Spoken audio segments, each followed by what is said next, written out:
Tadi Anies habis WA saya, dia minta maaf karena lagi macet di situ. Ini saya bacain ya WA-nya. Dengerin WA-nya Anies tadi nih. Brengsek banget trafiknya.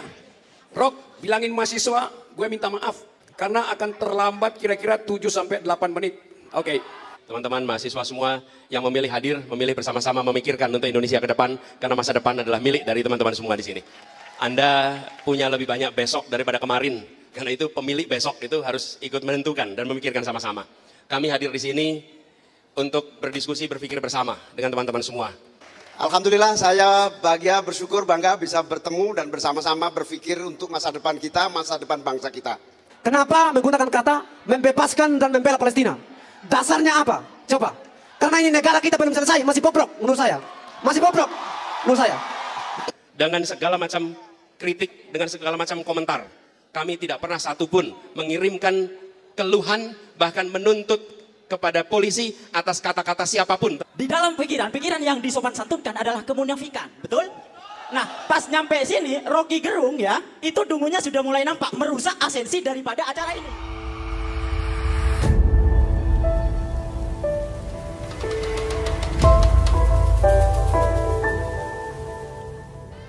Naik aja, ini panggung bebas, siapapun boleh naik di sini buat ngoceh. Yuk, siapa? Naik. Ngoceh aja dari situ, nih ambil dia. Mati. Kasih dia mic, ngomong. Cek, 1, 2, halo. Ini pak. Halo. Cek.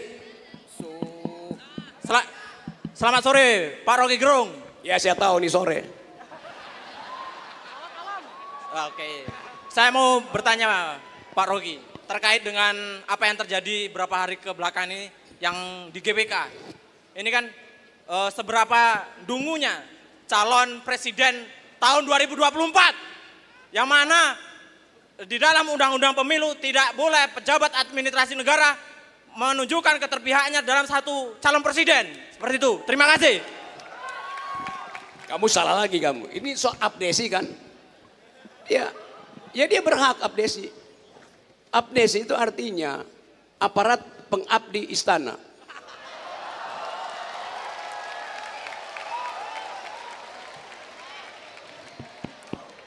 Masuk pak.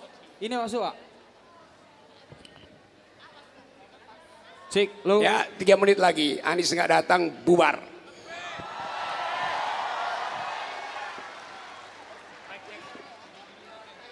Oke, selamat sore buat. Ya suruh dia telepon ke sini, bahwa dia lagi macet.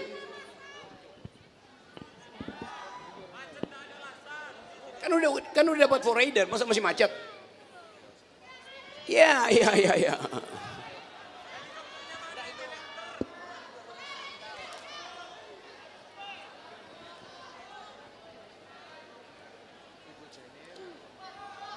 Ayo, siapa lagi mau ngoceh? Cek, low.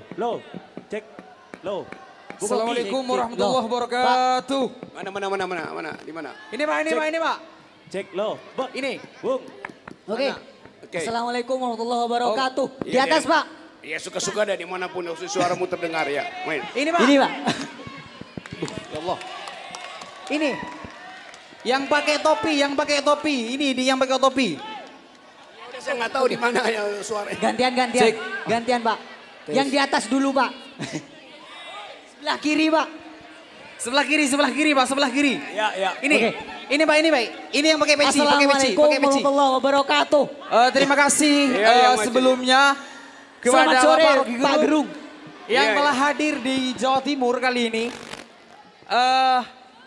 Saya di sini sebagai mahasiswa Jawa Timur ingin bertanya. Karena tadi Bapak Rocky Gerung mengatakan bahwasanya abdi negara, abdi istana, abdi negara seperti itu. Lalu bagaimana kita ini untuk itu kan calon presiden gitu kan. Kenapa kok bisa dikatakan sebagai abdi negara seperti itu? Sedangkan kita sebagai semuanya ini kan bisa mencalonkan sebagai calon presiden seperti itu. Terima kasih. Oke, seperti itu. Yang lain.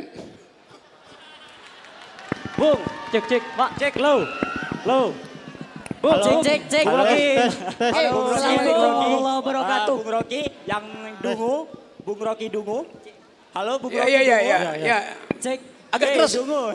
Dungunya agak keras dungunya. Dungu di sini dungu. Iya, di sini agak Pak. keras. Yang mana? Yang bilang dungu di sini. Wabarakatuh. Pak. Pak Rocky. Iya. Di sini Pak, saya mau menanyakan, ini sudah lewat 5 menit Pak. Kata Bapak tadi kalau Anies Baswedan datangnya kurang lebih dari 5 menit, itu diganti saja. Jadi Ini sudah lewat dari 5 menit Pak. terus Kalau saya pribadi, saya lebih setuju kalau Bung Rocky jadi presiden. Oke. Bung sini Bung. Oke, sekian terima kasih Pak. Bung. ya.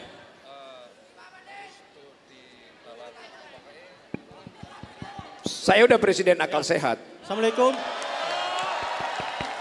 Terima kasih atas waktunya. Perkenalkan nama saya Muhammad Alifi Akbar. Saya dari Universitas Wijaya Kusuma, Fakultas Pertanian. Nah, saya mau tanya terhadap Bang Rocky. Universitas Wijaya Kusuma, Nggih. Fakultas Pertanian. Pertanian. Nggih. Yang saya mau tanyakan ialah dengan yang kita tahu saat ini status Bang Rocky Gerung sebagai tersangka, apa yang memotivasi Bang Rocky Gerung itu tetap berani bersuara dan itu juga bisa memberikan contoh bagi teman-teman kita semua agar tetap berani untuk bersuara secara akal sehat. Nah, secara yang kita tahu sekarang bahwasanya status Bang Rocky sekarang itu sebagai tersangka. Lah, apa yang memotivasi Bang Rocky Gerung itu tetap berani untuk bersuara? Terima kasih.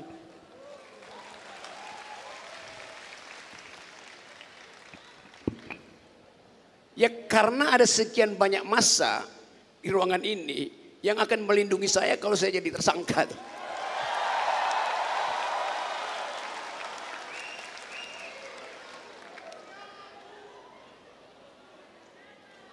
Kira-kira berapa orang di sini yang hadir nih? 6.000. Orang Solo berapa orang?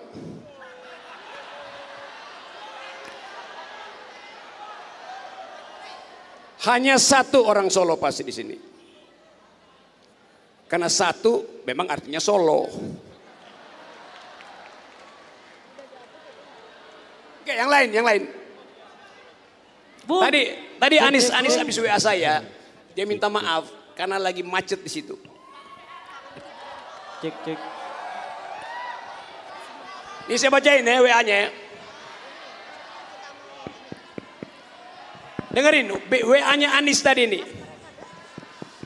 Brengsek banget trafiknya. Rock bilangin mahasiswa gue minta maaf. Karena akan terlambat kira-kira 7 sampai 8 menit. Oke. Cek.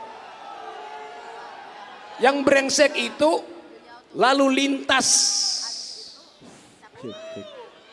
Nggak ada soal. Kalau yang brengsek lalu lintas pikiran itu berbahaya buat bangsa.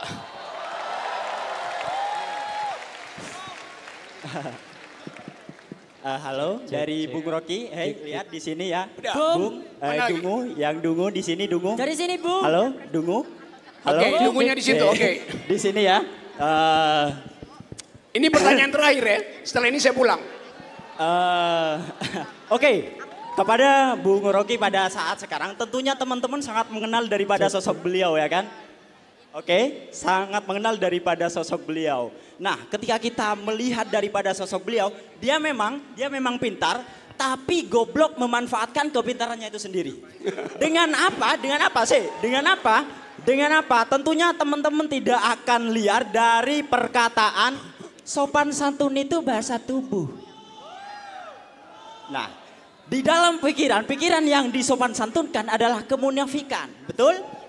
Nah, pas nyampe sini Rocky Gerung ya, itu dungunya sudah mulai nampak merusak esensi daripada acara ini. Ini pikiran paling pinter di kalangan kaum dungu. Bukan Pak ya. Jadi berbicara sopan santun langsung di depan mahasiswa Jawa Timur khususnya angkat kaki masa cocok. Enggak kan? Jadi sopan santunnya digunakan, pintar boleh, goblok jangan. Oke.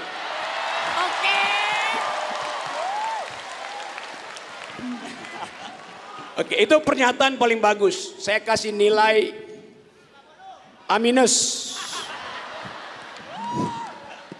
A untuk pengetahuan, minus untuk kedunguan. Saya nggak mungkin angkat kaki di Istana Solo. Cek, baik baik. Iya, angkat kakinya di depan ini nih, di depan yang nggak ada, yang nggak bisa dalam pemerintahan nih dia. Beraninya hanya di sini kalau beliau ini. Beraninya dia hanya di sini tentunya ya. Dia sangat berani kalau di depan mahasiswa. Tentunya retorika yang dipakai oleh Rocky Gerung, saya pun bisa saudara-saudara. Oke lah, lanjut.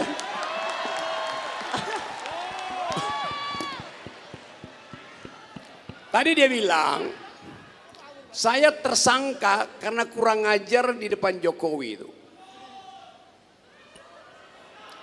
Tapi saya nggak mungkin kurang ajar di depan kamu. Pak, saya tantang sampean diskusi sama saya sebelah sana.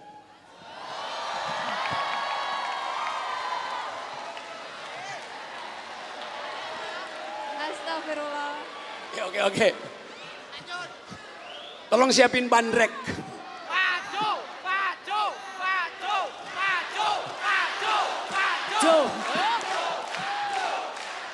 Ayo. Gimana Pak? Oke, yang lain masih ada. Kalau semisal Bung Rocky nggak siap diskusi dengan saya, suruh kelarin aja ya gak? Baik Bung Rocky. Gimana? Tes.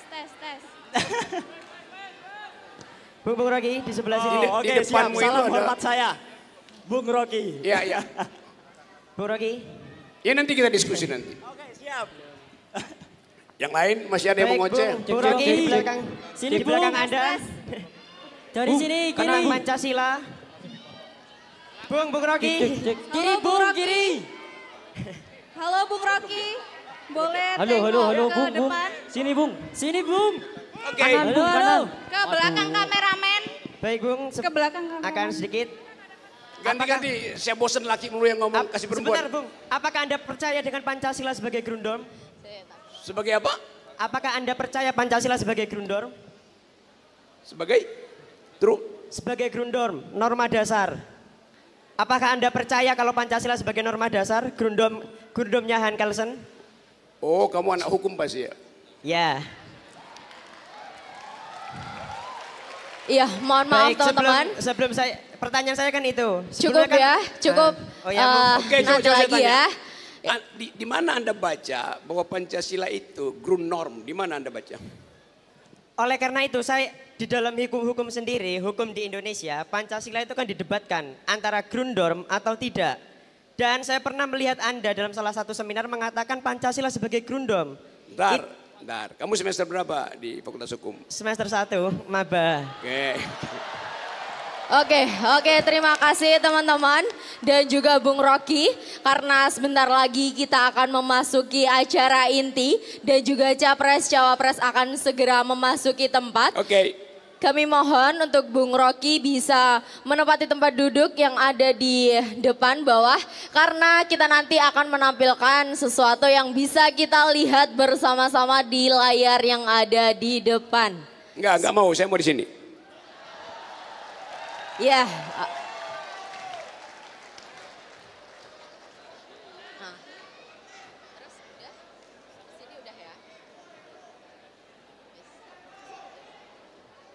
Salam merdeka. Salam sejahtera. Salam kebaikan. Salam perubahan. Setuju? Salam akal sehat. Setuju? Baik, nama saya Baby Yuwono. Saya memang spesialis moderator Pilpres.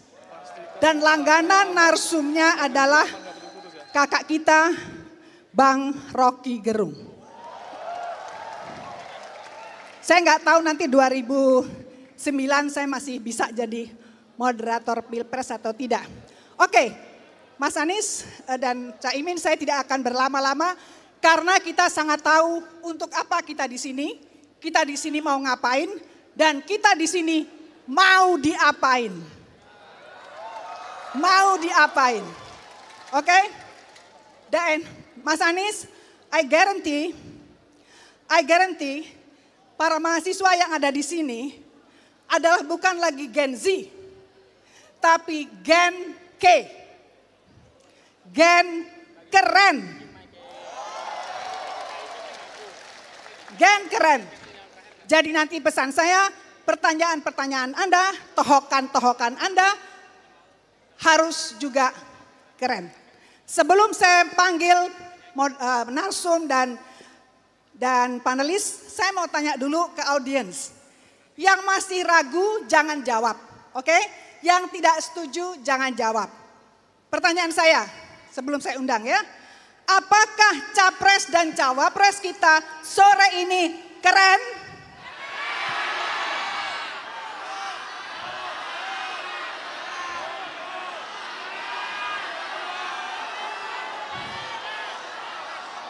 Oke, kita buktikan. Setuju? Ya. Generasi keren, gen keren, pertanyaannya harus keren. Karena yang dihadapi adalah paslon keren. Jangan lupa itu ya.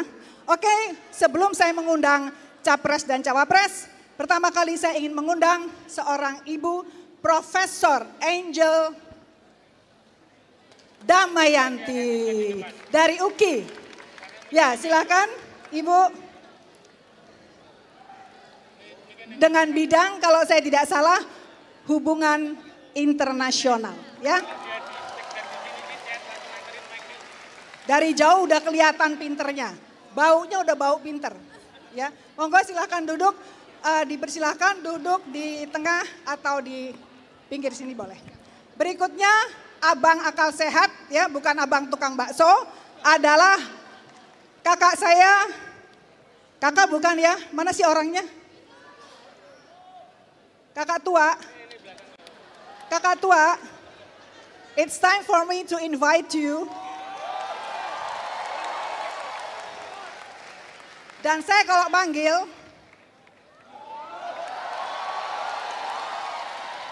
dan saya manggilnya adalah Mas. Silakan duduk. Silakan duduk.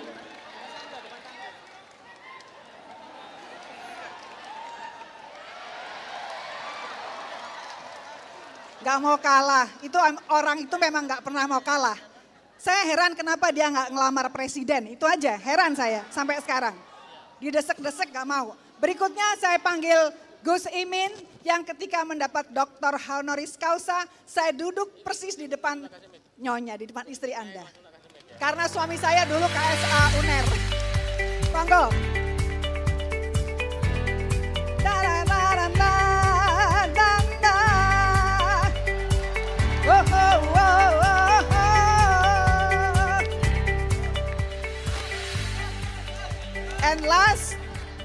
And last but not least, kalau dulu kita punya smiling general, siapa ingat smiling general? Pak Harto ya, smiling general. Kalau nanti ada takdir, maka kita akan punya smiling president. Smiling president kalau ada takdir. Silakan Mas Anies.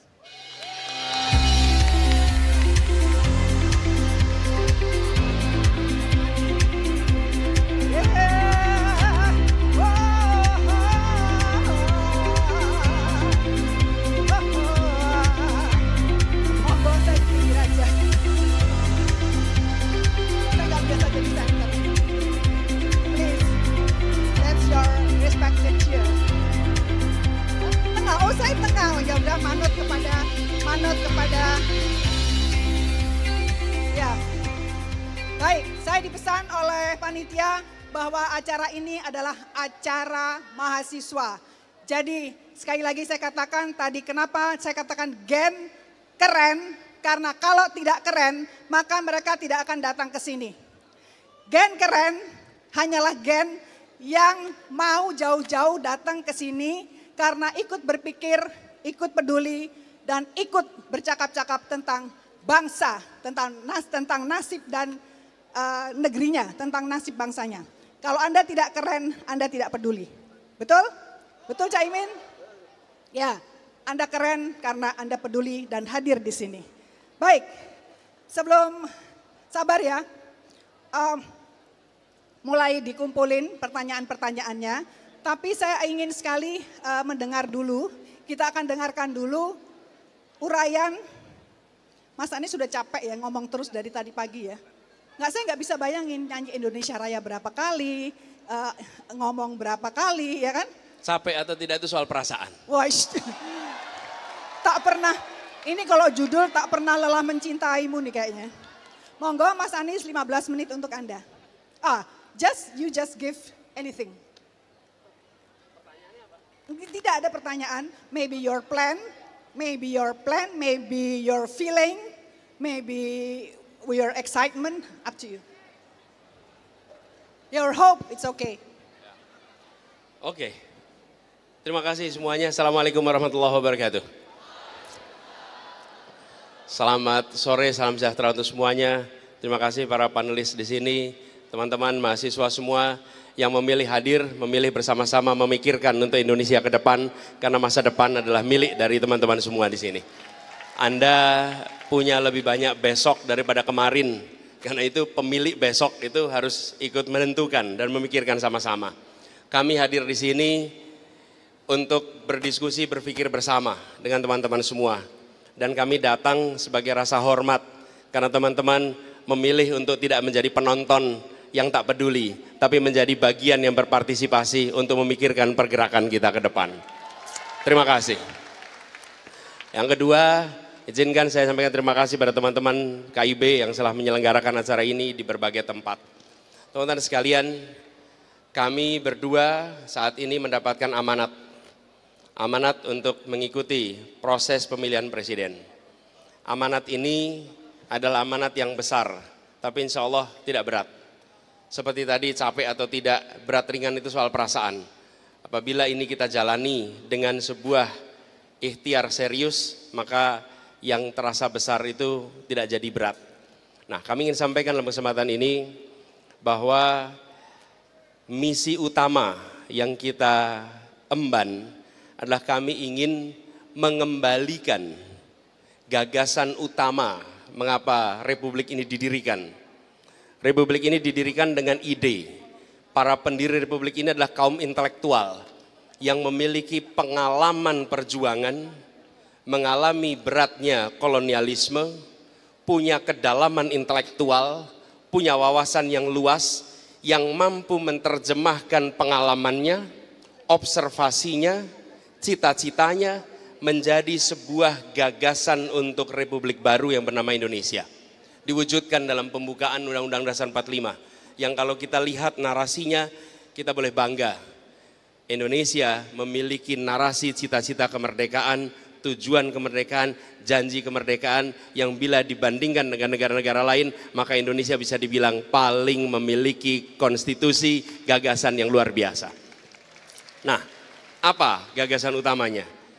Dalam hemat kami, mengapa kita mau merdeka, mengapa kita berjuang untuk merdeka? Karena kita ingin merasakan keadilan, kita ingin merasakan kemakmuran untuk semuanya. Itulah yang kemudian menjadi visi kita, misi kita. Indonesia adil makmur untuk semua. Karena yang kita saksikan selama ini, Indonesia yang maju untuk sebagian, Indonesia yang makmur untuk sebagian. Ketimpangan ada di mana-mana. Karena itu kita ingin mengembalikan tujuan utamanya yang selalu kita bacakan di dalam upacara-upacara. Apa itu? Sila kelima, keadilan sosial bagi seluruh rakyat Indonesia. Inilah gagasan utama kami. Karena itu kami ingin agar semua langkah-langkah, semua kebijakan ke depan bisa menjawab pertanyaan paling sederhana. Apakah sebuah kebijakan menghadirkan rasa keadilan atau tidak? Di situ political economy akan muncul. Siapa dapat apa, berapa besar, kapan, di mana dalam setiap kebijakan yang disusun. Itulah sebabnya kita ingin memperjuangkan itu. Termasuk ketika kita bicara tentang aspek-aspek. Ada pendidikan, ada kesehatan, ada pembangunan infrastruktur, ada bicara tentang lapangan pekerjaan, maka satu pertanyaan itu bisa digunakan untuk berbagai aspek. Dan ketika ini dipakai, kami yakin bahwa arah dari Republik ini kembali kepada arah untuk menghadirkan kesetaraan, menghadirkan kesamaan kesempatan, dan harapannya bisa memangkas yang disebut sebagai ketimpangan yang hari ini ada. Ketimpangan apa? Jawa luar Jawa, desa dengan kota, ketimpangan antara mereka yang terdidik, tak terdidik, yang dapat pekerjaan dan yang tidak dapat pekerjaan. Ketimpangan-ketimpangan ini sudah berjalan panjang. Bila tidak ada langkah korektif, maka kita akan menyaksikan Indonesia yang makin berjarak antar satu unsur dengan unsur lainnya. Jadi, Bapak Ibu sekalian yang saya hormati, ketika kita membicarakan tentang Indonesia sebagai satu kesatuan, maka persatuan yang bisa kita hadirkan harus didasarkan oleh rasa keadilan. Persatuan bisa hadir dengan rasa takut. Kita pernah memiliki stabilitas. Stabilitas itu hadir kenapa? Karena ada pemegang senjata yang mengawasi semua dan meminta semuanya untuk stabil. Tapi itu stabilitas semu. Stabilitas yang otentik adalah stabilitas yang ditopang karena semua merasakan keadilan di dalam masyarakatnya. Ini stabilitas yang sesungguhnya, ini persatuan yang sesungguhnya. Dan itulah sebabnya mengapa kita mendorong ke arah sana, karena kita berharap dengan adanya rasa keadilan, maka kita memiliki ketenangan, keteduhan, persatuan. Kita lihat aja di dunia pendidikan. Pertanyaan sederhana, sudahkah kebijakan-kebijakan pendidikan kita menghadirkan keadilan? Sudahkah kesempatan yang sama bagi anak-anak dari keluarga yang latar belakang ekonomi kuat, latar belakang ekonomi menengah, dan latar belakang ekonomi lemah? Apakah mereka memiliki kesempatan yang sama untuk mendapatkan pendidikan berkualitas di seluruh Indonesia? Bila jawabnya belum, itu adalah salah satu agenda perubahan yang kita ingin dorong. Jadi, pertanyaan sederhana itulah yang kemudian akan menjadi pegangan. Dan kami percaya bahwa di dalam sebuah kepemimpinan harus ada gagasan, harus ada ideologi. Karena itu yang kemudian menjadi rujukan bagi semua di dalam mengambil kebijakan. Karena yang puncak memiliki ideologi, yang puncak memiliki gagasan. Jadi rujukan. Tapi bila di puncak tidak ada gagasan, maka semua bisa mengambil kebijakan apa saja. Bila di puncak tidak ada ideologi, maka yang di bawah akan bisa mengerjakan apa saja tanpa arah. Kita harus mengedepankan, dan ideologi itulah yang kami bawa, ideologi dan gagasan itu yang kami emban. Insya Allah dengan begitu kita bisa meraih yang kita cita-citakan. Indonesia adil dan makmur untuk semua. Terima kasih, nanti kita berdiskusi lebih jauh. Assalamualaikum warahmatullahi wabarakatuh. Waalaikumsalam, mohon maaf Mas Anies, cepat waktunya soalnya mepet sekali nih. Molornya tadi mundurnya terlalu banyak, mohon maaf. Silakan sekarang pengen dengar juga Gus Imin kan ya? Pengen ya? Oke, silakan Gus Imin. Assalamualaikum warahmatullahi wabarakatuh. Mas Anies, calon presiden, moderator, Profesor Bang Rocky, pimpinan-pimpinan KIB dan seluruh aktivis mahasiswa se-Jawa Timur yang saya cintai, saya banggakan. Alhamdulillah saya bahagia, bersyukur, bangga bisa bertemu dan bersama-sama berpikir untuk masa depan kita, masa depan bangsa kita. Saya bersyukur bisa bersama Mas Anies 2024 ini karena sebenarnya saya dengan Mas Anies sudah sama-sama tahun 80-an, 90-an. Ketika kami sama-sama jadi aktivis mahasiswa di UGM Yogyakarta. Waktu itu kami merindukan sebuah keadaan dari yang sentralistik, dari ekonomi yang sentralistik, dari ekonomi yang konglomeratif, dari ekonomi yang tidak adil, dari ekonomi yang hanya dinikmati segelintir, dari tekanan politik tidak ada kebebasan berpendapat, berpikir dan berkumpul. Kami ingin perubahan dan kami melakukan itu. Alhamdulillah pada tahun 97-96an kita ketemu Gus Dur, Bang Rocky Gerung ini menjadi salah satu motor forum demokrasi waktu itu. Lalu lahirlah demokrasi. Hari ini kita ketemu lagi, reuni besar dalam posisi yang sama.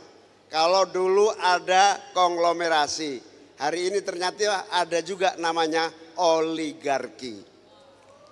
Kalau dulu ada ketimpangan, hari ini juga ada yang namanya kesenjangan. Kalau dulu ada rasa takut, hari ini satu-satunya yang berani mengkritik hanya Bung Rocky Gerung. Tadi saya di UNER ditanya oleh salah satu panelis, nanyanya begini, bagaimana mempertahankan demokrasi agar tidak mundur dan bagaimana caranya agar pemerintah dipimpin oleh pemimpin yang betul-betul objektif, bukan wasit sekaligus pemain atau pemain sekaligus wasit. Jawabannya sederhana, mari kita kembalikan demokrasi kepada kebebasan penuh rakyat masyarakat seluruhnya untuk bicara bebas tanpa rasa takut dan tanpa ada tekanan kapanpun dimanapun. Amin. Kalau dulu kita merubah sistem yang bersifat sentralistik, otoritarianistik, maka kita hari ini juga harus merubah apa yang disebut seluruh perangkat undang-undang yang menghambat dan memberi rasa takut. Yang pertama, termasuk kita harus merubah dan menjadikan pemerintah pimpinan baru yang lebih demokratis, terbuka dan tidak anti kritik, bahkan terbuka menerima saran dan kritik dari manapun berada.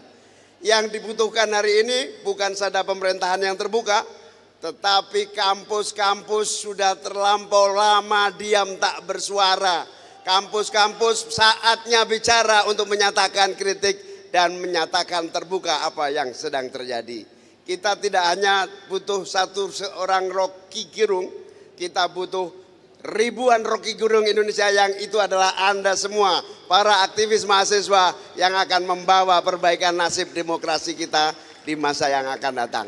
Makanya kami berdua bersepakat kita ingin lahirkan perubahan yang besar, tetap boleh besar, tapi yang kecil harus berubah menjadi besar dan kuat untuk sejajar bersama yang lainnya. Tidak ada diskriminasi, tidak ada yang namanya kesenjangan ekonomi, yang namanya keadilan muncul menjadi fakta kehidupan ekonomi kita.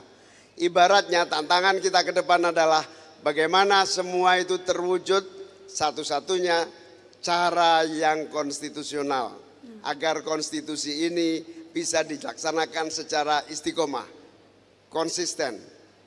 Pembukaan Undang-Undang Dasar 45, negara demokrasi, sistem keadilan yang dijamin oleh Pancasila, semua bisa terwujud apabila terlahir pemerintahan hasil pemilu yang jujur, adil, bebas, rahasia, dan tanpa tekanan manapun untuk rakyat.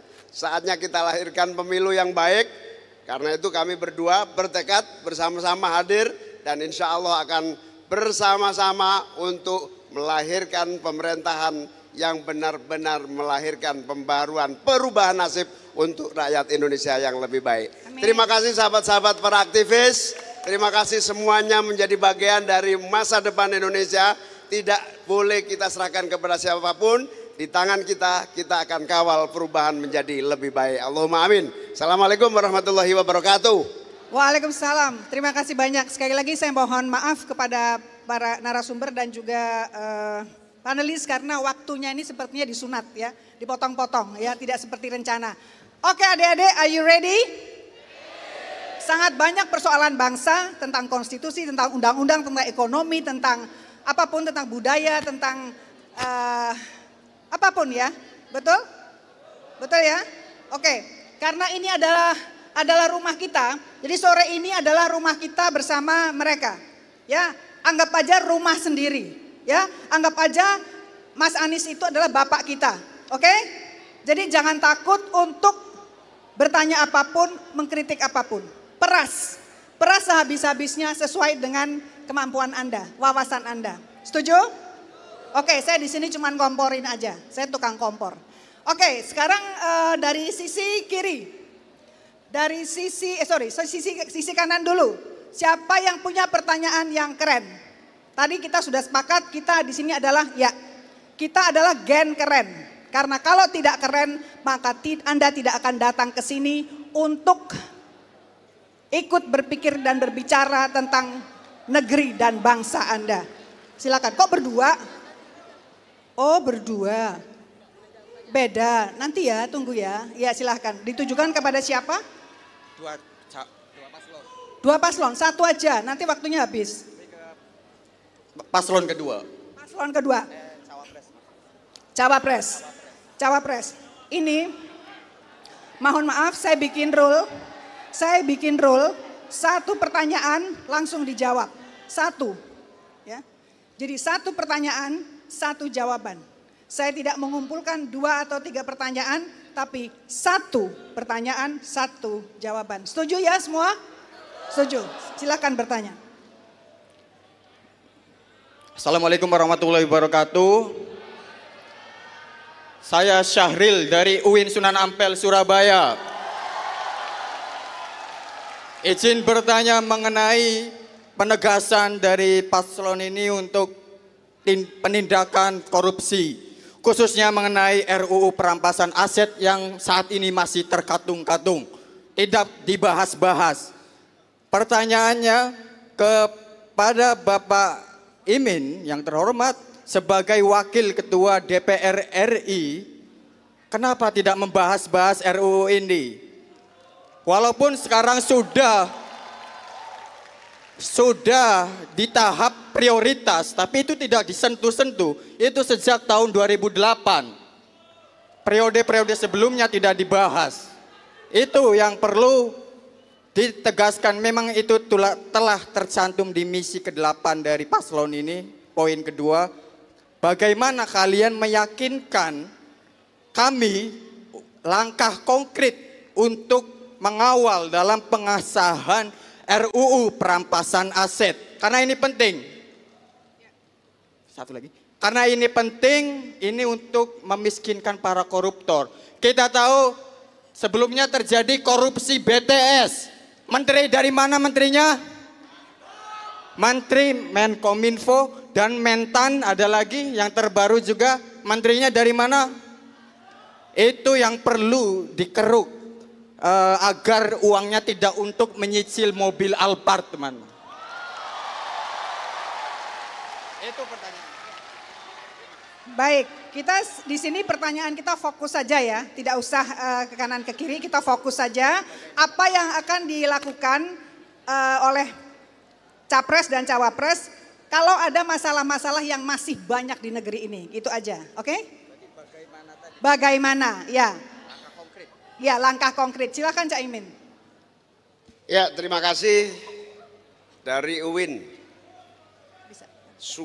UIN mana? Surabaya. Sunan Ampel. Jadi kami berdua dengan Mas Anies bersepakat dengan seluruh para partai pendukung. Kalau hari ini belum berhasil karena kami mungkin jumlahnya tidak mayoritas di parlemen, insya Allah melalui kepemimpinan presiden dan wakil presiden dalam waktu singkat kita bisa akan wujudkan undang-undang perampasan aset dengan dukungan seluruh pihak. Karena itu menjadi komitmen jumlah, oleh karena itu perlu dukungan jumlah partai yang ada di DPR. Oleh karena itu, tapi kita bisa mulai dari kepemimpinan koalisi yang kuat. Insya Allah di bawah koalisi Amin, 50% lebih parlemen akan bisa merubah secepat-cepatnya undang-undang perampasan aset. Amin. Baik, terima kasih. Anda tidak puas? Anda tidak puas atau Anda mau bertanya masalah lain? Oh, pertanyaannya? Baik, Caimin, izin bertanya, bagaimana caranya dengan waktu sesingkat itu bisa mengatasi masalah tersebut? Dan juga saya ingin bertanya, perkenalkan sebelumnya saya Tutuk Sugarto dari Universitas Negeri Surabaya. Izin bertanya kepada Mas Anies juga, Pak Anies, saya sempat mendengar bahwasannya Pak Anies ini adalah capres yang nggak blunder seperti itu. Saya lihat dari capres-capres yang lain itu sering blunder. Akan tetapi dari Pak Anies sendiri tidak blunder. Tapi ada salah satu pembicaraan yang masuk kepada saya bahwasanya Pak Anies blunder dalam memilih wakil presiden seperti itu. Bagaimana caranya seperti itu? Saya membuktikan bahwasanya Amin ini bukan paslon yang kaleng-kaleng seperti itu. Bisa dijawab seperti itu. Terima kasih. Gimana Cak, mau dijawab atau tidak? Mas Anies ya, monggo. Jadi langkahnya yang paling ingin didengar adalah caranya. Karena negeri tidak sedang baik-baik saja. Gini, makasih ya. Namanya siapa tadi Mas? Siapa? Sugiarto. Mas Sugiarto, terima kasih dari UNESA ya. Universitas Negeri Surabaya. Teman-teman, kami berpasangan menjadi pasangan cawapres, capres. Ini adalah sebuah keberkahan buat kami. Kenapa? Ini bukan cawapres instan, bukan cawapres dadakan. Ini adalah seseorang yang memiliki rekam jejak yang amat panjang di dalam pergerakan. Dari mulai pergerakan kemahasiswaan. Hati-hati, di antara teman-teman sekarang ini, kita semua memiliki rekam jejak. Rekam jejak. Karena itu kalau melihat seseorang, maka bukan tanyakan apa yang akan Anda kerjakan besok. Kalau soal apa yang Anda kerjakan besok bisa ngarang jawabannya. Oke? Tapi kalau ditanya apa yang sudah Anda kerjakan sejak muda, maka di situ rekam jejak Anda menjadi bukti. Oke? Jadi Anda meminta dia untuk bukan, artinya ketika seseorang itu ditanya tentang apa yang mau dikerjakan besok, lihatlah yang dikerjakan kemarin. Nah itu. Oke, karena rekam jejak adalah prediktor terbaik untuk masa depan. Jadi saya merasa bersyukur karena bermitra, berpasangan dengan seseorang yang memiliki pengalaman yang amat panjang di dalam dunia perpolitikan, seseorang yang punya pengalaman panjang di dunia pergerakan, bukan orang yang mendadak di dalam posisi ini. Baik. Itu sesuatu yang kita syukuri. Dan kalau tidak percaya silahkan di googling ya, silahkan di browsing. Boleh dilihat. Bisa dilihat. Itulah pelajaran saya rasa. Pelajaran bagi kita semua. Bahwa ketika kita berbicara tentang perubahan, berbicara tentang apa yang mau dikerjakan, lihatlah yang sudah dikerjakan di masa lalu. Baik silahkan bebas untuk googling. Saya mau ke tengah dulu, saya duduk sini aja ya. Ya, saya minta yang di... Ya, sana itu. Ya, Anda. Ya. Tolong dikasih mic-nya. Tolong dikasih mic-nya. Tes. Nanti cewek. Iya. Oh, atas. Ya, atas. Baik. Bu, sini, Oke. Bu. Baik. Tes. Oke, assalamualaikum warahmatullahi wabarakatuh. Waalaikumsalam. Silakan. Iya. Selamat siang semuanya. Perkenalkan saya Yoga Jafal Zulfikar dari Hubungan Internasional Visip UIN Sunan Ampel Surabaya. Iya. Di sini saya ingin bertanya terkait misi nomor 7 dari Bapak Anies dan Caimin terkait memperkuat sistem pertahanan dan keamanan negara. Di sini saya ingin bertanya, bagaimana strategi Pak Anies dalam menghadapi permasalahan fenomena kebijakan internasional saat ini terkait refugees dari Myanmar, yaitu terutamanya suku Rohingya yang menempati di beberapa tempat dan juga yang akan masuk beberapa wilayah ini. Bagaimana strategi Bapak dalam menghadapi hal-hal tersebut? Karena ketika kita melihat fenomena ini, mereka ini masuk tanpa izin seperti itu, Pak. Dan kemudian bagaimana potensi dan juga peran Indonesia sendiri dalam menghadapi permasalahan tersebut. Terima kasih. Oh baik, nanti ada lagi. Enggak, selesai. Oh, 3 aja. Sudah? Sudah Ibu, sudah. Baik, Mas Anies, maaf, apakah pertanyaan ini cukup penting untuk dijawab atau kita skip? Wah, gini. Penting. Tidak ada pertanyaan yang tidak penting. Baik, oke. Maaf Bapak, ini tidak penting atau Bapak yang tidak bisa menjawab ya? Bukan begitu, karena kita diberi waktu Jadi sangat gini, sedikit sehingga mungkin bisa dikumpulkan menjadi dua sekaligus pertanyaannya gitu. Bu Baby, Ya. Saya ingin menjawab pertanyaannya. Monggo, silakan. Dengan senang hati, monggo. Gini, Bu Baby, pertanyaannya semua penting. Baik. Jadi bedakan pertanyaannya jangan penting tidak penting, tapi panjang atau pendek. Karena ini soal waktu. Oke. Nah, pertama soal alutsista. Kita berada di belakang jadwal di dalam penuntasan alutsista kita. Kita ketinggalan. Yang seharusnya sudah bisa tuntas di tahun 2025, kita masih berada di belakang dari jadwal itu. Kita terlambat beberapa tahun. Menurut hemat kami, itu bisa melakukan revisi dari sebagian rencana untuk alutsista kita. Menggunakan apa? Menggunakan teknologi-teknologi terbaru. Sebagai ilustrasi, ketika rencana alutsista kita disusun 10 tahun yang lalu, pada saat itu teknologinya masih teknologi 10 tahun yang lalu. Hari ini kita sudah mengalami perubahan teknologi yang luar biasa. Kita harus melakukan revisi, menggunakan teknologi baru dan merevisi apa yang sudah kita rencanakan. Saya beri ilustrasi. Bila dulu kita berencana membeli 100 mesin fax. Pada saat itu yang namanya beli mesin fax itu benar. Itu adalah kebutuhan. Itu direncanakan dikerjakan selama 10 tahun. Ketika sudah tahun ke-8, tahun ke-7, tidak relevan lagi kita beli mesin fax. Apa mau tetap dilaksanakan? Tidak. Maka menurut saya hari ini kita harus melakukan penyesuaian atas teknologi-teknologi sehingga kebutuhan alutsista kita akan bisa terpenuhi. Begitu yang pertama. Yang kedua, terkait dengan peran Indonesia di dunia internasional. Kami berpandangan bahwa Indonesia harus aktif. Indonesia di dalam kancah internasional tidak transaksional, di mana kita melihat negara-negara lain semata-mata sebagai mitra dagang, mitra ekonomi. Kalau tidak ada kegiatan perdagangan maka tidak ada hubungan. Tidak, kita adalah seperti kita di sini.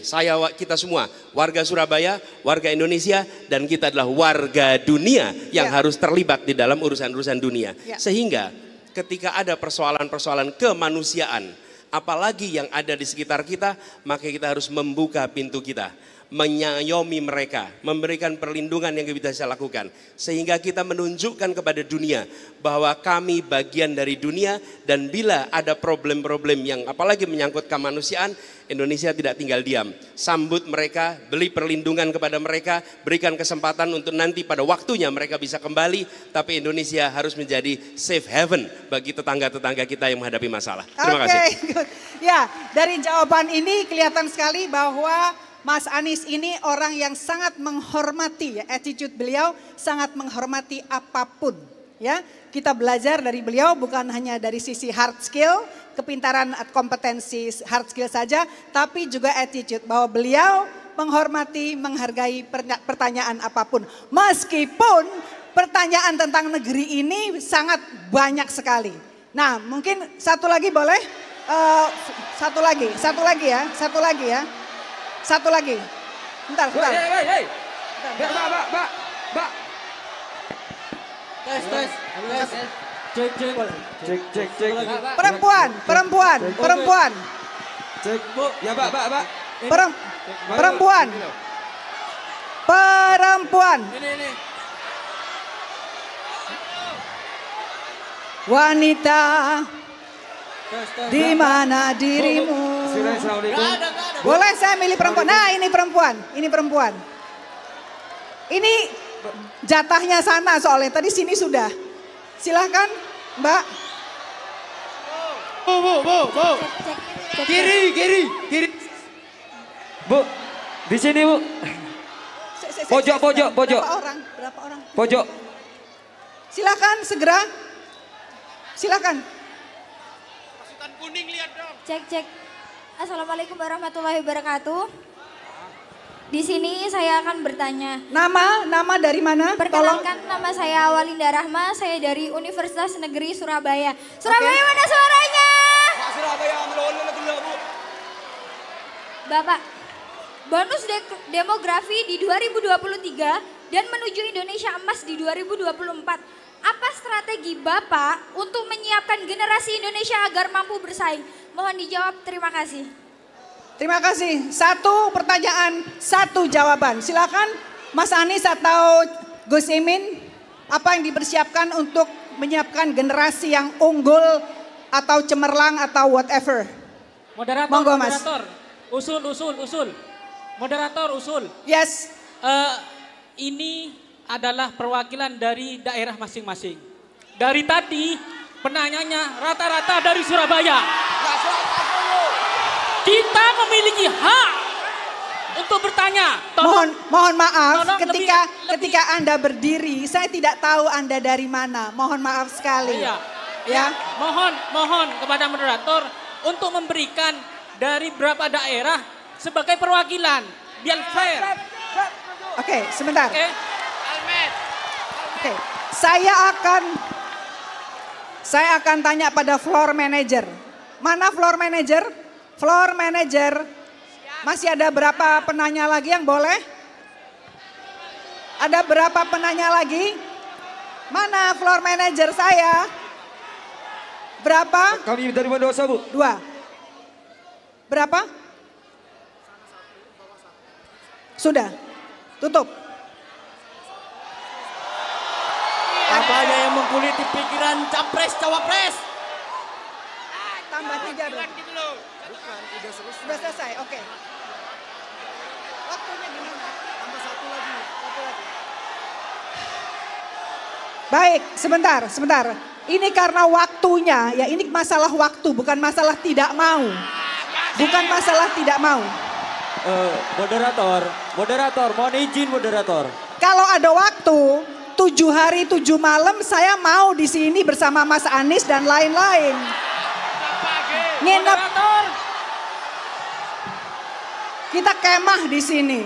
Gak apa-apa. Mohon izin, kami dari Tadi Bondowoso tolong- jauh-jauh ini, moderator. Ini saya tahu kok, ini saya tahu persis. Ini saking cintanya Anda kepada Mas Anies dan Gus Imin. Saya paham.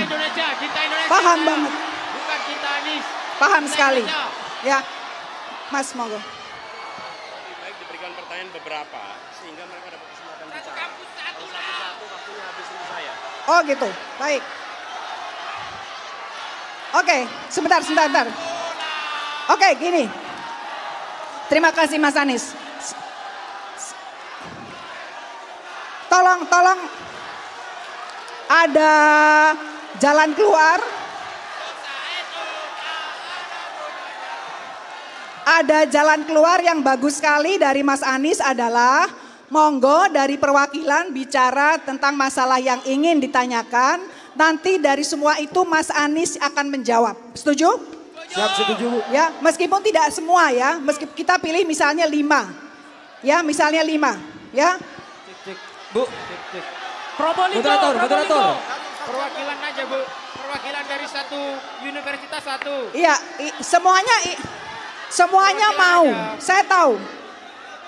Saya tahu semuanya mau. Sekarang begini. Moderator, pojok. Silakan yang sudah siap. Moderator. Sebentar. Pertanyaan tadi dari Mbak itu kita keep dulu. Pertanyaannya kita keep dulu ya, nggak usah dijawab ya. Sekarang siapa lagi yang mau bertanya? Moderator, pojok. Moderator. Instruksi moderator. Kami dari Bondowoso dari mana? jam 8 NTT. Instruksi dari moderator. Moderator instruksi. Instruksi. Satu unit. Mohon maaf kami potong, moderator. Baik, terima kasih buat waktu dan kesempatan yang diberikan kepada saya. Saya dari NTT, dari Nusa Tenggara Timur. Ya, baik saya mau bertanya kepada 2 paslon, langsung satu pertanyaan. Ya, di negara kita saat ini masih banyak persoalan yang belum diselesaikan. Misalkan satu, proses penegakan hukum. Ya, pengembangan sumber daya manusia belum kita selesaikan. Nah, yang menjadi pertanyaan saya kepada wakil presiden dan calon presiden, ya, kenapa ada pernyataan di setiap kampanye yang menyatakan bahwa kalau Amin menang, kita membela Palestina. Kalau Amin menang, kita membebaskan Palestina. Kenapa kita menggunakan kata seperti itu? Menurut saya, kalau kita mendamaikan Palestina dengan Israel tidak bermasalah. Kenapa menggunakan kata membebaskan dan membela Palestina? Dasarnya apa? Coba. Karena ini negara kita belum selesai, masih bobrok menurut saya. Masih bobrok menurut saya. Artinya begini menurut saya. Ya, bahwa pertanyaan saya dasarnya apa dan kenapa dikeluarkan pernyataan seperti itu? Dasarnya apa? Ya, supaya masalah kita sendiri selesaikan dulu. Begitu. Terima kasih. Makasih, makasih. Dari mana? Sebentar. Dari Jember, mana Jember?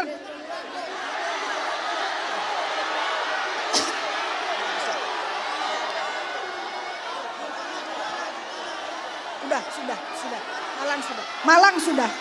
Malang sudah.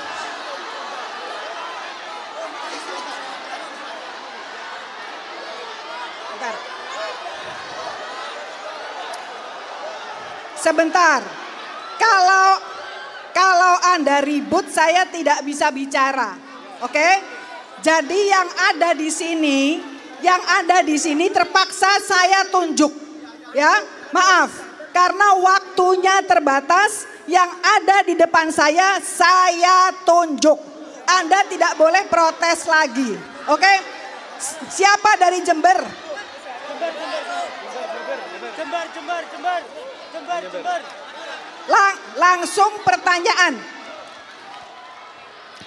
Baik, terima kasih. Perkenalkan, nama saya Faisal Rahman dari Universitas Islam Negeri Kiai Haji Ahmad Siddiq Jember. Singkat saja, dari tadi yang disampaikan oleh Capres dan Cawapres yaitu tentang stabilitas otentik dan kembalikan demokrasi, terutama tentang kebebasan berpendapat. Dalam menghadapi krisis yang ada sekarang ini, kita harus kritis dan menyampaikan melalui kritik. Akan tetapi, kita terbatasi oleh banyaknya regulasi birokrasi yang sedang kacau dalam negeri ini. Lalu gagasan seperti apa dan bagaimana upaya yang akan Anda lakukan untuk meningkatkan kualitas demokrasi saat ini dan ke depannya? Sebab kita bersuara bukan malah sejahtera, tapi malah dipidana. Sekian, terima kasih. Oke, terima kasih. Sebentar, turun, silakan turun. Saya akan 4 lagi, hanya 4.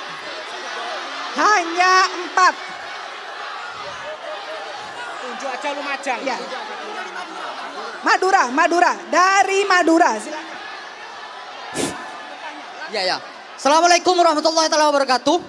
Saya dari Pamekasan, nama saya Ali Hisam dari Universitas Madura, tepatnya di Pamekasan. Salam pergerakan, salam kebebasan. Begini Pak, saran saya, pertanyaan saya yang pertama kepada Pak Anies. Dengan konsep perubahan yang Anda usungkan di beberapa media, itu tidak ada bedanya dengan cawapres lain-lainnya. Karena intinya sama-sama membawa perubahan. Lah, poinnya apa? Yang ingin sampean detailkan itu apa? Yang pertama, masalah keadilan. Itu kalau mau dibahas secara mau dibahas secara massa, itu masyarakat seakan-akan percaya kepada Pak Mahfud. Mohon maaf, ini toleransi, ini demokrasi. Loh, kalau berbicara tentang militer, isu militer, Bung Rocky Gerung, guru saya sebagai guru intelektual saya, itu yang lebih paham tentang militer adalah Prabowo Subianto. Sedangkan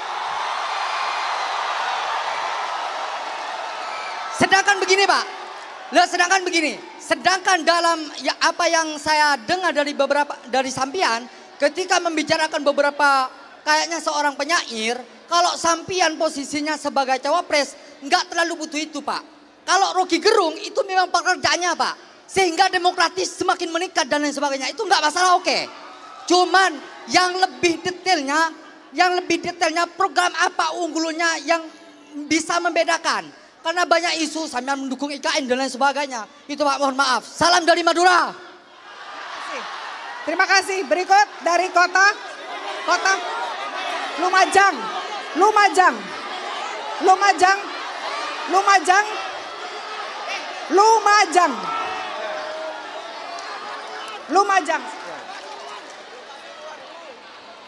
Assalamualaikum warahmatullahi wabarakatuh. Perkenalkan, nama saya Irfan Sidney Pratama dari Lumajang. Asal kampus Sekolah Tinggi Agama Islam Miftahul Ulum Lumajang. Yang saya tanyakan Pak, kira-kira apa inovasi Bapak masalah pengangguran yang mana disebutkan dalam sebuah badan statistik itu sebesar 7,838 juta. Begitu Pak. Bagaimana cara Bapak menanggulangi tersebut? Mungkin ada terobosan-terobosan baru terkait adanya pengangguran. Mulai dari Madura sampai Lumajang ini banyak Pak, gitu Pak. Terima kasih. Terima kasih. Ini panelis. sudah ya, cukup ya, cukup ya, cukup ya. Saya mohon maaf, sebentar. Ini masih ada panelis ya, masih ada panelis yang juga perlu kita dengarkan ya.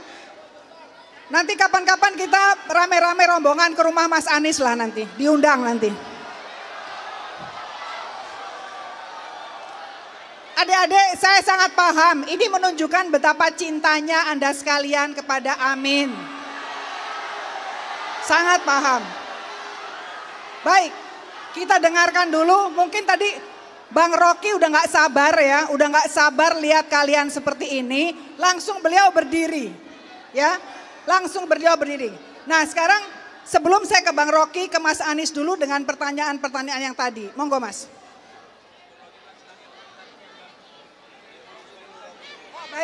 Baik diserahkan ke Bu Prof dulu, silakan Bu Prof. Baik, terima kasih. Assalamualaikum warahmatullahi wabarakatuh. Ya, oke. Boleh tenang dulu. Saya tahu, saya senang suasana seperti ini ya, mahasiswa kritis, ya, tapi tetap sopan. Boleh tepuk tangan dulu buat para mahasiswa semua di sini dan senang sekali, luar biasa pertanyaannya kritis-kritis. Ya, baik, saya netral di sini ya. Dalam arti saya akademisi dan saya hanya akan mencoba mengkritisi visi misi dari pasangan calon Amin dan mencoba mengapresiasi juga kalau memang ada yang bagus ya. Tapi juga mengkritisi kalau ternyata ada yang kurang bagus. Tadi salah satu pertanyaan dari mahasiswa karena itu bidang saya tuh tentang HI ya. Terkait juga misalnya visi misinya Pak Anies dan Caimin bahwa Indonesia perlu memiliki pertahanan dan keamanan yang kuat. Dan Indonesia perlu memainkan peranan yang lebih strategis atau menjadi pemimpin dalam politik internasional. Karena saya percaya lebih dari 5.000 mahasiswa di sini punya mimpi yang sama dengan saya.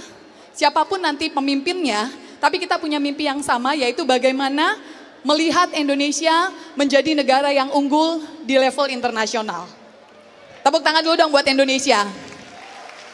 Kita punya mimpi yang sama bagaimana Indonesia menjadi pemimpin dan masyarakat Indonesia juga menjadi bagian dari global civil society. Jadi Indonesia dan masyarakat Indonesia bukan hanya menjadi korban, tapi kita menikmati semua yang baik yang ada baik di negara ini maupun dalam sistem internasional. Nah, bicara tentang visi nomor 7 tentang pertahanan keamanan Pak Anies, Caimin, mohon izin. Ketika kita bicara tentang pertahanan dan keamanan yang kuat, pertama yang perlu kita pahami, yang dianggap sebagai ancaman oleh Pak Anies dan Caimin itu sebenarnya apa? Yang kedua, ketika kita bicara tentang ancaman, kita juga perlu tahu, kami perlu tahu sebenarnya yang diancam itu apa atau siapa? Dari sana baru kita bisa melihat strategi seperti apa yang dibutuhkan dalam kondisi keterancaman tadi. Itu satu pertanyaan tapi jadi bagian ya, satu gabungan. Kemudian bicara tentang ancaman dan rasa terancam tadi, kalau kita melihat posisi di antara tiga pasangan ya, kalau boleh saya jujur, Capres-Cawapres ini lumayan menunjukkan, karena kemarin saya nonton yang CSIS Pak Anies. Dan saya respect dengan mimpinya Pak Anies yang mau menjadikan Indonesia seperti zaman tahun 50-an yang Indonesia menyelenggarakan konferensi Asia Afrika dan Indonesia benar-benar menjadi leading di sana. Dan mimpi saya juga seperti itu, artinya hari ini Indonesia harus menjadi pemimpin. Nah, masalahnya belakangan ini kalau boleh saya jujur, bahkan calon-calon yang lain juga terkesan melihat Indonesia secara inward looking. Melihat hanya masalah-masalah yang ada di dalam negeri dan kemudian energi habis untuk menyelesaikan masalah di dalam. Padahal kalau mau menjadi pemimpin di internasional atau mau menjadi bagian dari global civil society, Indonesia juga harus outward looking. Melihat keluar, melihat posisi Indonesia saat ini bagaimana, seperti apa, dan kondisi internasional juga bagaimana. Yang saya lihat, Indonesia sumber daya alamnya luar biasa, Potensi laut luar biasa, potensi ruang angkasa belum ada yang membahas itu dari 3 calon ya, padahal ruang angkasa Indonesia ini luas sekali. Dan untuk menjadi jalur transportasi atau komunikasi itu luar biasa besarnya. Tapi belum ada yang membahas ke sana. Dengan potensi-potensi yang besar, ditambah kondisi kita yang banyakkan inward looking, belum lagi Indonesia juga menghadapi disintegrasi dalam arti gini, sejarah Indonesia menunjukkan bangsa Indonesia itu gampang sekali terpecah belah. Sehingga politik divide et impera itu bisa terjadi di Indonesia dan Indonesia didominasi oleh negara lain selama ratusan tahun. Nah itu yang saya tidak mau lagi terjadi. Artinya gini, pertanyaan saya yang kedua, dengan berbagai situasi tadi, Pak Anies, yang masih terkesan inward looking, kita punya sumber daya alam yang melimpah, kita punya potensi yang besar, tapi kita juga punya kerentanan dalam hal disintegrasi, sementara politik global, negara-negara besar, itu memang sedang menunggu kapan Indonesia pecah. Kapan Indonesia berada di titik lemahnya, sehingga asing, kekuatan global, tinggal masuk mengambil Indonesia atau mereka pura-pura datang seakan-akan kami pahlawan, kami mau bantu Indonesia. Tapi kenyataannya tidak seperti itu. Lalu yang saya mau tanyakan kepada calon presiden dan calon wakil presiden kita sore ini, strategi apa yang sudah dipersiapkan menghadapi berbagai macam kerentanan internal, eksternal, tapi kita juga punya potensi yang luar biasa yang harus dijaga supaya tidak dikuasai asing. Itu saja, terima kasih. Oke, ini banyak banget yang ini harus begini, ini harus begitu, bingung sayanya. Mas Rocky, Anda ditugasi setelah ini untuk monggo. The stage is yours. Oke. Diem lu. Oke ya. 9 tahun lalu ada panggung lebih panjang dari panggung ini di Senayan, warnanya merah. Ada orang di atas karpet merah itu dengan baju putih, dia jalan memberi harapan. Maka oleh majalah Times dieluk-elukan, dunia mengeluk-elukan. Tetapi ujian kepemimpinan bukan ketika dia keluar dari panggung. Sama seperti Peragawati, kalau dia keluar dari panggung itu langkah biasa, catwalking. Ujian seorang Peragawati ketika dia ada di ujung panggung dan dia melakukan U-turn. Itu momen ujian bagi seseorang. Dia bisa sukses keluar dari panggung dengan kamera, tapi begitu di panggung dia pakai high heel, stiletto, hak tinggi, tiba-tiba high heel-nya patah. Maka dia pincang. Saya pakai baju putih, Caimin pakai baju putih, Anies pakai baju putih. Ada di panggung hijau. Apa bedanya baju putih saya, baju putih Imin, baju putih Anies dengan baju putih yang dipakai oleh seseorang selama 9 tahun?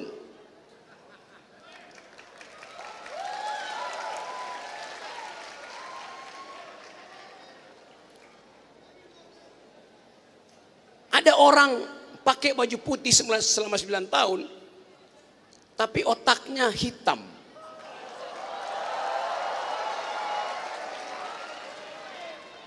Baju putih dicuci tiap hari bersih, tapi hatinya kotor.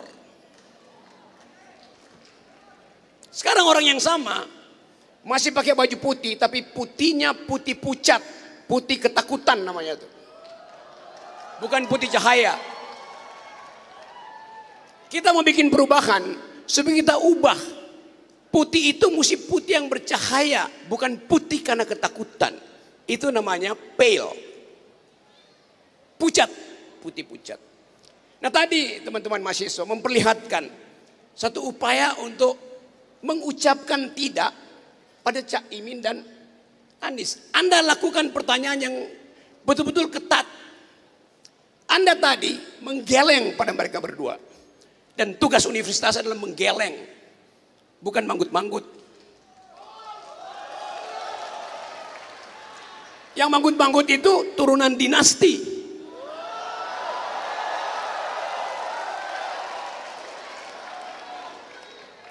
Jadi saya percaya bahwa hari ini bangkit sebuah generasi, yaitu generasi yang menggeleng pada kekuasaan, menggeleng pada oligarki. Lagu Anda tadi, lagu para mahasiswa, Anda diminta untuk mengucapkan peradaban demi mereka yang ada di simpang jalan dan bingung mencari arah. Lagu kalian. Pertanyaan saya, Anda harus ada tetap di jalan kebenaran. Bahkan ketika Caimin dan Anies jadi presiden, Anda harus tetap menggeleng. Itu fungsi intelektual. Tapi Anda harus hati-hati. Menggeleng artinya menggerakkan kepala kiri kanan. Menggeleng. Tapi ada juga menggeleng yang tidak mengeluarkan pikiran. Namanya pelangak-pelongok. Jadi Anda mesti bedakan. Menggeleng artinya upaya mengeluarkan pikiran. Pelangak-pelongok karena justru tidak punya pikiran. Itu bedanya tuh. Jadi teman-teman di sini saya mengulas apa yang diucapkan tadi.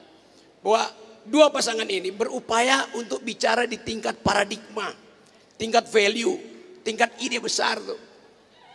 Itu yang kita perlu. Tanpa paradigma tidak ada proyek, tidak ada keputusan konseptual. Jadi mulailah mengkritik paradigm. Dan saya percaya bahwa satu waktu Anda akan lihat apa yang dia ucapkan nanti, mereka ucapkan nanti di minggu pertama, minggu kedua. Dan Anda siap-siap turun ke jalan untuk demo mereka nanti. Di situ kejujuran diawali. Jadi sekali lagi saya percaya bahwa kumpulan kita hari ini adalah kumpulan akal pikiran.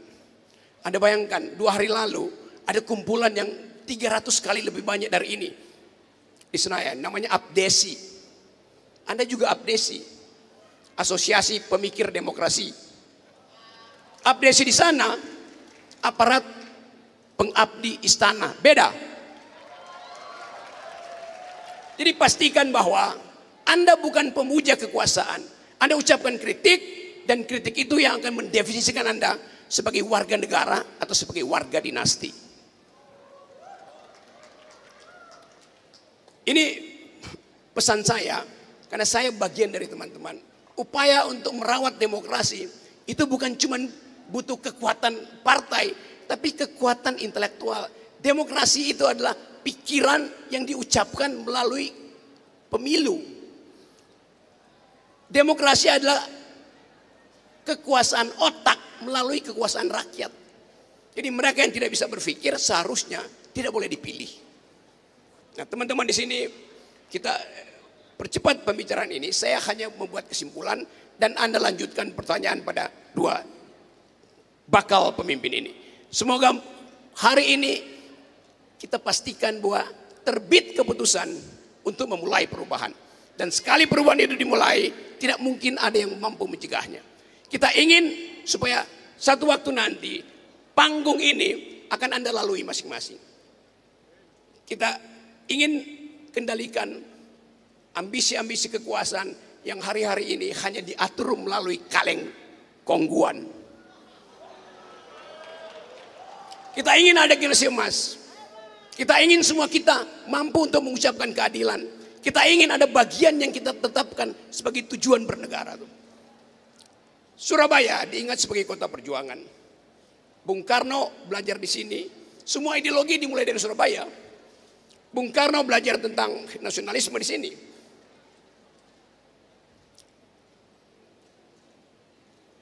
Islam, Kartosuwiryo belajar tentang negara Islam di sini. Hatta berupaya untuk menghasilkan demokrasi dengan basis koperasi. Jadi sebetulnya Surabaya ini surplus pikiran. Nah, kita ingin surplus itu kita pelihara baik-baik. Dari Surabaya juga diucapkan Hari Pahlawan. Bung Karno mengutip pikiran-pikiran dunia karena belajar di Surabaya melalui kursus-kursus dari Haji Omar Said Cokroaminoto. Nah, kita belajar tentang ide. Suatu waktu Bung Karno bilang, beri saya 10 pemuda dan saya guncang dunia. Itu kata Presiden Soekarno. Apa kata Presiden Jokowi? Saya kirim satu pemuda, saya jadikan dia wapres.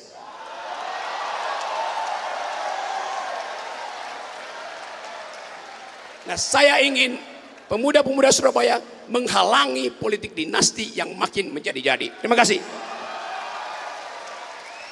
Terima kasih Mas Rocky. Ya, terakhir kita akan mendengar jawaban dari Mas Anies dari pertanyaan-pertanyaan tadi. Monggo Mas Anies. Sedikit aja, sebentar aja. Oke, makasih. Gini, teman-teman sekalian, saya ingin jawab apa yang disampaikan tadi pertama soal bonus demografi. Bagaimana dengan bonus demografi? Bonus demografi ini nomor 1 harus sehat, 2 terdidik. Kalau sehat terdidik artinya apa? Artinya fasilitas kesehatan di semua tempat harus memadai. Penanganan soal gizi dari mulai dalam kandungan itu harus dikerjakan. Ini tidak bisa tidak. Dan kalau ini tidak dikerjakan, maka akan sulit kita mendapatkan sebuah kualitas manusia yang secara kesehatan itu baik. Yang kedua, pendidikan. Pendidikan kita tahu ada negeri, ada swasta. Sudah saatnya berhenti membedakan antara negeri dan swasta. Karena keduanya merupakan institusi yang mendidik anak-anak kita, mendidik anak-anak bangsa. Dan kemudian jumlahnya harus diperbanyak. Bila jumlah bangku SD lebih banyak daripada bangku SMP, dan bangku SMP lebih banyak dari bangku SMA, maka itu artinya apa? Artinya kita belum berniat untuk mendidik setiap anak Indonesia. Karena itulah jumlahnya harus setara bangkunya, supaya setiap anak bisa menuntaskan. Yang ketiga, kalau pendidikan baik, kesehatan baik, maka apa yang disampaikan juga di pertanyaan berikutnya, soal lapangan pekerjaan. Bagaimana lapangan pekerjaan itu tersedia, sehingga mereka yang sehat, terdidik, bisa memiliki pekerjaan yang layak, bisa hidup yang layak. Pertama, bukan hanya hilirisasi, tapi harus kita lakukan reindustrialisasi di daerah-daerah yang hari ini justru minim industrialisasi. Di situ akan terjadi lompatan. Dan sektor apa yang penting? Bapak sekalian, teman-teman semua, kita menyaksikan investasi yang tumbuh besar selama 2015 sampai 2023. Naiknya sampai 300%. Tetapi banyaknya di sektor energi. Dan sektor energi hanya menyerap 1% tenaga kerja. Tapi kalau kita dorong sektor pertanian, perkebunan, peternakan, maka penyerapannya sampai 44% tenaga kerja. Itulah yang harus kita dorong. Industrialisasi justru di sektor pertanian, di sektor perkebunan, karena begitu banyak komoditas yang kita hasilkan dijual mentah-mentah keluar. Industrialisasi di sektor ini akan menjadi penggerak penciptaan lapangan pekerjaan dan membuat nilai tambah yang amat besar atas semua komoditas-komoditas yang dihasilkan di dalam negeri. Ini kemudian menjawab soal demografis sekaligus soal lapangan pekerjaan. Yang kedua, tadi ada pertanyaan, mengapa kita mengurusi Palestina di saat di dalam penegakan hukum juga belum terjadi? Bung Karno tahun 50-an mendapatkan pertanyaan setara. Bung, ngapain Anda bikin konferensi Asia Afrika di saat 90% penduduk ini buta huruf? Kalau Anda lihat apa kata koran hari itu tentang Bung Karno dan Ali Sastroamidjojo, kecaman, kritik, cacian. Kenapa? Karena di saat kita masih miskin, Bung Karno mengumpulkan semua orang. Tapi apa yang terjadi? Warga Asia, Afrika yang dipanggil datang ke Bandung, mereka semua menyaksikan semangat bangsa baru namanya Indonesia di dalam meraih kemerdekaan dan menjadi inspirasi bagi kemerdekaan dari Asia dan Afrika. Dan itu kemudian dirayakan di Afrika, dirayakan di Asia sebagai apa? The Spirit of Bandung. Peristiwa yang hari itu dikritik luar biasa oleh semua media, semua partai. Anda cek aja apa yang ditulis koran hari itu. Namanya Ali Sastroamidjojo, yang namanya Soekarno. Hari itu dikritik habis-habisan. 50 tahun kemudian dunia menengok pada Indonesia dan mengatakan, ya Anda memang miskin secara material, tapi Anda memiliki kekayaan pikiran, kekayaan gagasan, kekayaan spirit yang dunia membutuhkan. Dan itu yang diekspor dari Indonesia. Apa yang terjadi? PR yang dihadapi oleh Indonesia dan PR yang dihadapi oleh dunia itu harus kita mainkan peran sama-sama. Ya, saya beri contoh, kita tinggal di sebuah kampung. Rumah kita masih banyak urusan, tapi ketika di kampung kita ada keluarga yang mengalami krisis kemanusiaan, maka kita tidak bisa bilang pada anak-anak kita, lupakan soal keluarga itu, kita hanya pikirin sendiri. Tidak, sebagian kita kirimkan untuk membantu mengurusi krisis kemanusiaan yang ada di tangga kita. Pada saat ada sebuah bangsa yang masih mengalami penindasan dan kita sudah merasakan kemerdekaan, kita tinggal diam. Kita ingin katakan bahwa kita akan selalu berusaha untuk membebaskan mereka dari penderitaan dan kita harus mendukung sebagaimana ketika dulu kita merdeka, berbondong-bondong masyarakat dunia membantu Indonesia untuk kita merdeka. Mereka masih punya masalah, tapi mereka tak tinggal diam. Kita tunjukkan kepada dunia, ya kami warga Surabaya, ya kami warga Indonesia, tapi kami juga warga dunia yang ambil tanggung jawab untuk perdamaian dunia. Kemudian tadi ada yang bertanya soal apa masalah keadilan, apa bedanya. Teman-teman sekalian, yang kita saksikan selama beberapa tahun ini, kita didorong untuk melakukan pembangunan fisik yang luar biasa kuat. Tapi pembangunan manusia sering terlewatkan. Bagaimana dengan puskesmas kita? Bagaimana dengan sekolah kita? Bagaimana dengan apa yang kita sebut fasilitas pendidikan tinggi? Teman-teman sekalian, biaya pendidikan tinggi yang hari ini mahal itu membuat hanya mereka yang mampu yang bisa mengakses pendidikan tinggi. Bila itu kita biarkan, maka ketimpangan di masa depan akan menjadi jauh lebih besar lagi. Karena itulah mengapa harus dilakukan perubahan supaya ada kesetaraan. Dan yang tidak kalah penting, aturan-aturan yang membatasi kebebasan bicara. Tadi disampaikan, banyak aturan yang menghalangi. Kami dari awal, berbulan-bulan yang lalu kami sudah mengatakan bahwa semua aturan undang-undang, peraturan yang membuat kita takut untuk berbicara, aturan itu harus diubah dan justru harus memberikan kebebasan untuk berbicara. Sudah lama itu dikatakan. Kenapa? Karena justru dengan kebebasan mengungkapkan terjadi dialog. Bagi pribadi yang terbiasa dialog, datang ke sebuah dialog adalah sama-sama saling mencerahkan. Tapi orang yang tidak terbiasa dialog, pasti dia akan takut datang di tempat yang kita melakukan dialog. Karena itu kami bersyukur, bagi kami dialog adalah bagian dari usaha saling mencerahkan, saling mencerdaskan. Dan ketika itu disampaikan dalam bentuk kritik, dalam bentuk penolakan, itu bagian dari sebuah dialektika. Ini bagian dari saling mencerahkan. Justru ketika ada kritik, maka yang merencanakan sesuatu harus memberikan penjelasan tambahan, harus memberikan argumen tambahan. Siapa yang diuntungkan? Yang diuntungkan publik yang menyaksikan. Dia menerima kebijakan bukan menerima bulat-bulat begitu saja, tapi dia akan membandingkan apa yang dikatakan pengkritik dengan apa yang dikatakan penyusun kebijakan, mana yang lebih masuk akal. Dan pesan saya pada kita semua, untuk saya dan semua kita di sini, netral atau tidak itu pilihan.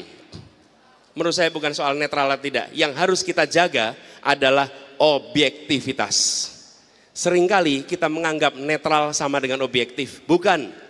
Kita harus tetap menjaga objektivitas. Kita tidak bisa netral menyaksikan ketidakadilan. Kita tidak bisa netral melihat penindasan. Kita tidak bisa netral melihat adanya kedoliman. Kita harus bersikap, tapi dalam bersikap itu menjaga objektivitas. Dan ini yang kemudian harus kita jaga sama-sama. Lalu tadi ada pertanyaan tentang yang disampaikan oleh Prof tadi soal bagaimana menghadapi ancaman Indonesia tentang disintegrasi misalnya. Salah satunya. Saya akan beri contoh. Sebentar, sebelum sampai ancaman itu. Yugoslavia itu pecah menjadi 7. Kroasia, Slovenia, Bosnia, Makedonia, Montenegro, Serbia, Kosovo. Di ujung yang memantik adalah konflik antar etnik. Tapi selama beberapa waktu yang terjadi adalah disparitas ekonomi yang luar biasa. Karena itu kami sampaikan berkali-kali, Indonesia untuk utuh harus ada kesetaraan pembangunan. Harus ada kemakmuran bersama. Bila disparitas itu dibiarkan, maka itu sama seperti mengeringkan rumput. Dan kalau rumput itu kering, maka bila ada yang lewat dan menjatuhkan puntung rokok, terbakarlah rumput itu.